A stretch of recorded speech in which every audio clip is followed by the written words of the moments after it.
Hello, hello, hello. It's your girl, a big mama Joe. Don't forget the big, the mama, and definitely don't forget the Joe child. All right.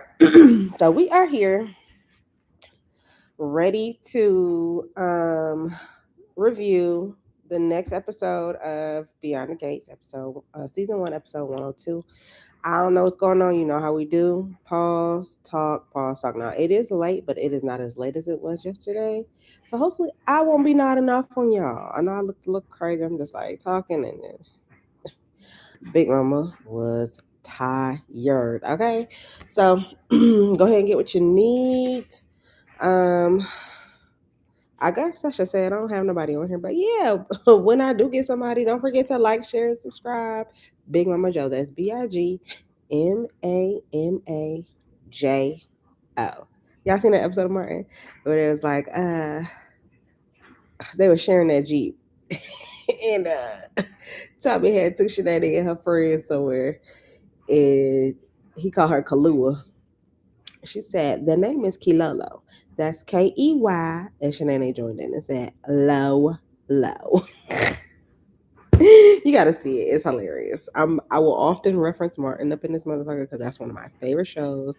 And anything pop culture, something that you've heard before, something that most people have heard before.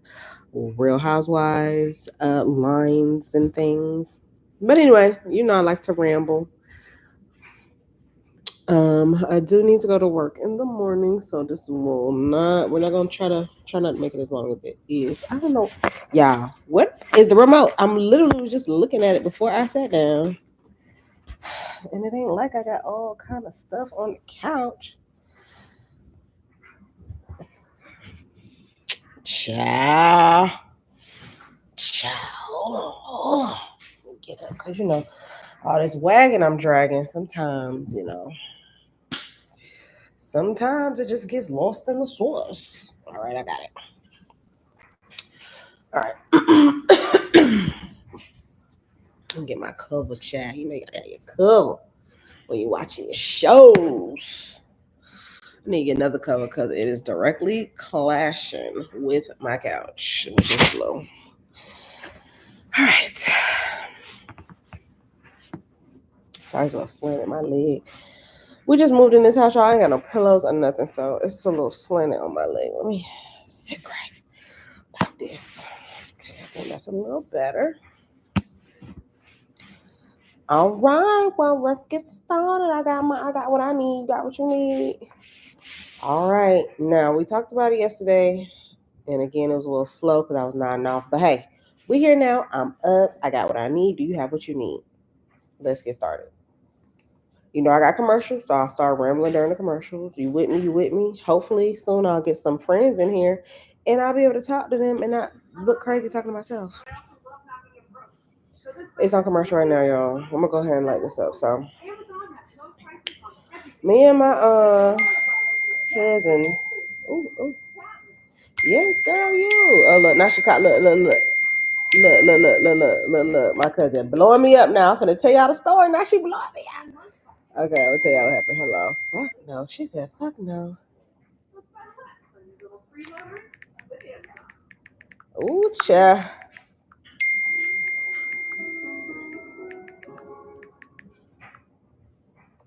This is CBS on Paramount. Oh, child, she finna whoop my ass, child. All right, so oh well, shoot, the show about to start. All right, let me put y'all on mute. You know how YouTube do. One day I'll be monetized. I don't need them demonetizing the non-monetized. Okay.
All right, y'all. It's a lot going on right now. I know y'all see, y'all hear. I don't know if you can hear the ding on this computer, but my cousin is like, no, no, no, no. Why would you do that?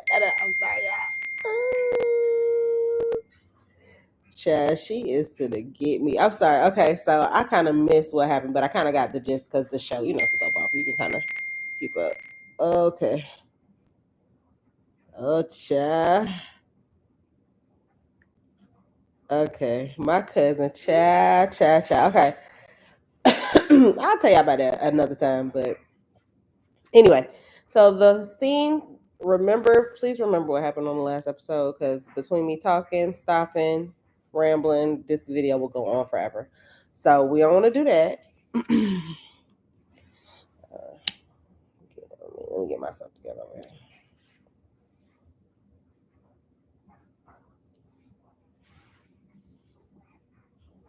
Let me smoking. That's definitely gonna take longer. Anyway, focus, Jody. Focus. All right, so the show. We not gonna make it tonight either. Lord help me. Let me get my water.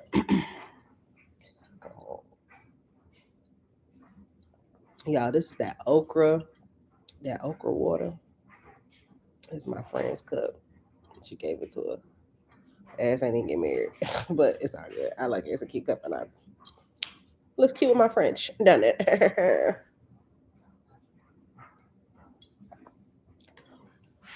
All right, so it starts off with Vernon Dupree. Remember, he's the patriarch of this family. He went to go see Smitty, which is his grandson's husband, to try to convince him to go to the concert. Remember, Anita Dupree is a part of the Articulates. Her and her group are coming together to put on this reunion concert.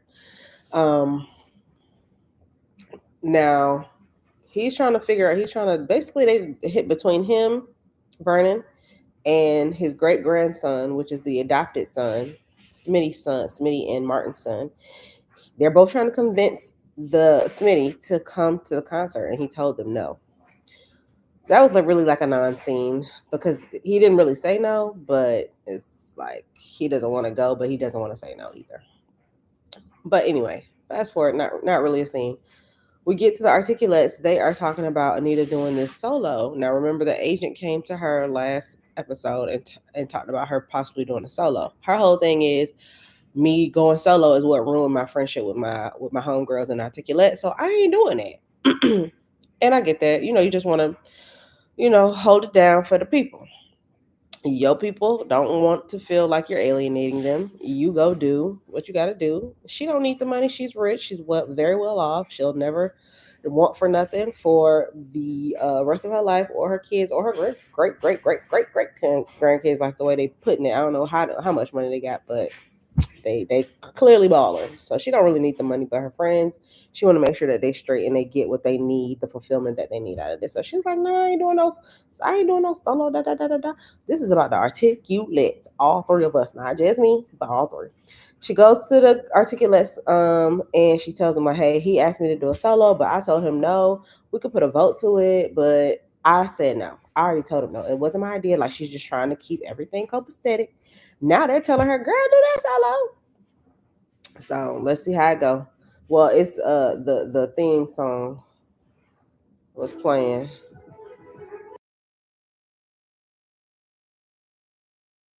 I don't know why I don't let me skip this intro, but it don't. So I'm gonna put you back on mute.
All right, y'all. Let's on commercial.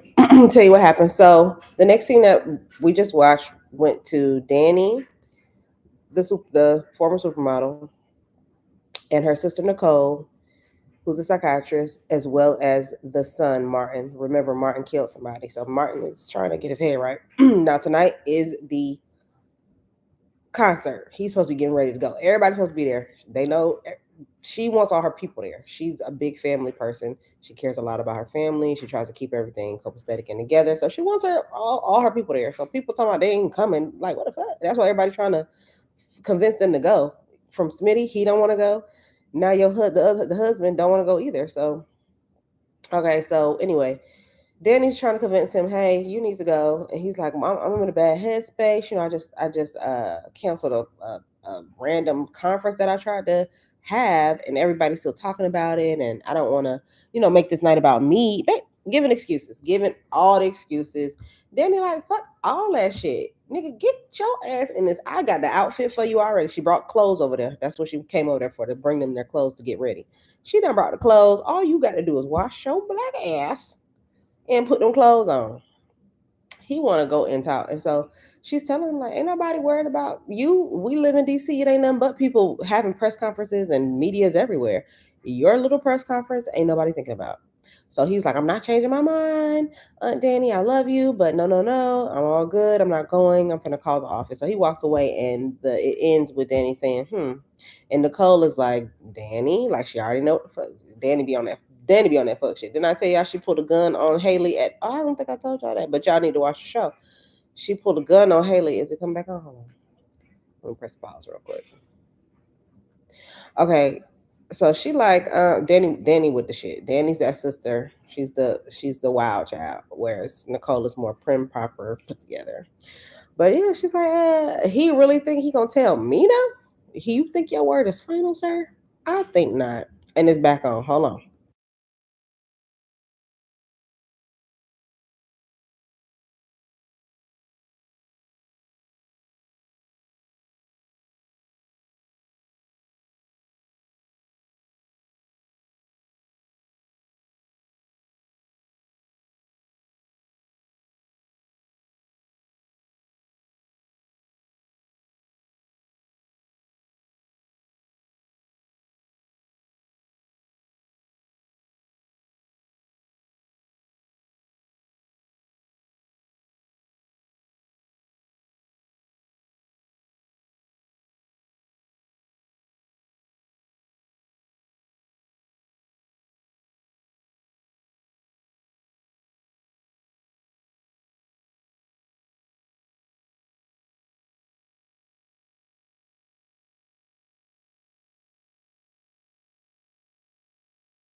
All right, so Danny and Nicole are talking. It was a non-scene. They basically just trying to plot to get Martin to want to go.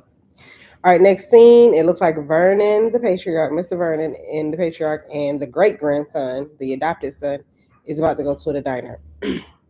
Now, what y'all don't know is, okay, remember, we don't know the lawyer daughter's name yet. Nobody has said her name yet.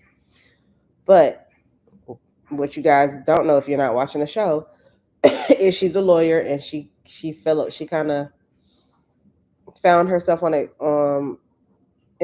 case or whatever with this homeless woman who got arrested by her husband, and she's clearly has mental health issues. Clearly something's wrong with her. She's very defensive, very aggressive, very, just trying to protect herself. But this woman, I guess she's taking a liking to this woman. I want to say her name is June. I don't know why June popped in my head, but the homeless woman and the lawyer, um, they kind of got their own little relationship rapport because she wants to help her. She's very, very helpful. She's an advocate for the people. She's a lawyer, so she's trying to help the homeless woman as much as possible, make sure she knows her rights, give her the help she needs, try to find her a place to stay. But this woman actually wants to live on the street. Like she's like, I don't want to stay in a hotel. I guess you could call her a conspiracy theorist. She's like, I don't trust this and I don't trust that. She don't trust nothing. And I mean, you're homeless. You've probably been through some stuff. People treat you like you're less than. So I'm sure, yeah, you're defensive. Like, bitch, no, back up. Who the fuck are you, first of all? So but they have a relationship. They've grown into liking each other and caring about each other. Um, but June, a part of her issue, well, what she got arrested for was getting aggressive with cops. I think I can't remember, but the cops came in and swarmed the area that she was that the bridge or the underpass where she was living at, and they took some stuff from her, and she was really adamant about this picture, and the picture smudge is old, but you can tell it's like two kids. Stay with me. It's two kids. So we, they, again, she has this relationship with this lady. She's trying to make sure she's fine, make sure she has the help she needs. She's trying to see if she has any family around. Finds her sister. Sister don't fuck with her because, of course, clearly something's wrong with her. She's living in the underpass. She has family who can help her out, and she chooses not to. So something's going on. We don't know everything, but we're learning more and more. So the sister of June, the homeless woman, she has the same picture as a screensaver on her phone, but you can see the picture clearly. And it's two little kids, a boy and a girl. The foster care system took them because she just abandoned them, and she didn't tell the family. She didn't tell her family, come get the kids. I can't do this. I can't take this. And now, in the present moment, June does not remember that. Like, she's like, I ain't got no kids. What you talking about, lady? Da da da da da. This one don't fuck with her. This one don't fuck with her. She's a liar. She lies on me. But the lady's like, I got the same picture. This is the same picture of your kids. These are your kids, and you left them, and you didn't tell us about them. And now, we couldn't help them. We don't know where they are. All this good stuff. Now, remember, Martin and Smitty have how many adopted kids? Two. What are they? A boy and a girl. Now, they meet at this place called Orphe Jeans. I think it's outside of the gates. It's like a little cute little mom and pop diner. They claim it's the best food in the city, so everybody's always there. So now they're walking in. Now, June, this is the place where the lawyer meets with June. She goes to Orphe Jeans to go meet with June. Now, Vernon and the adopted son are going into Orphe Jeans. So that's why I wanted to explain that to y'all, so you'll have an idea of what may happen. I'm just, my mind is just calculating, putting two and two together, make sure it equals four. All right, back on mute.